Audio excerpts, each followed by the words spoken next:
Election commission ने PTI के intra party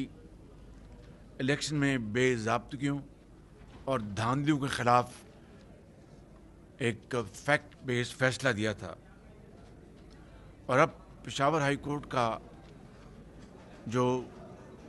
फैसला आया है वो इलेक्शन कमीशन के इख्तियार पर हमले के मुतरादिफ है। और जिस तरह 2018 में के इलेक्शन में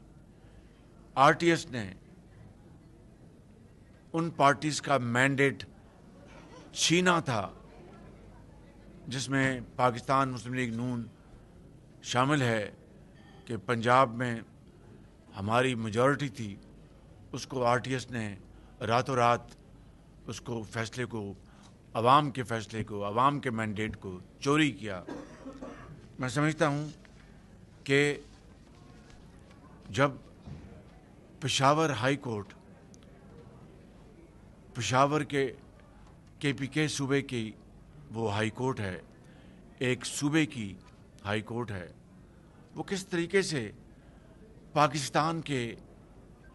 पाकिस्तान भर के मामले को वो उसका फैसला दे सकती है। और मैं समझता हूँ कि ये बात हमारे जहन में रहनी चाहिए कि वहाँ पर केपी में ऐसे कैंडिडेट्स इलेक्शन लड़े हैं जिनका किसी न किसी तरीके से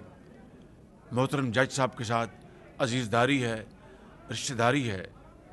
मैं समझता हूँ कि इंसाफ का तकाज़ा ये था, मैं ये बात बड़े अदब से अर्ज़ करना चाहता हूँ कि इंसाफ का तकाज़ा ये था कि जज साहब अपनी अजीज़दारी की बिना पर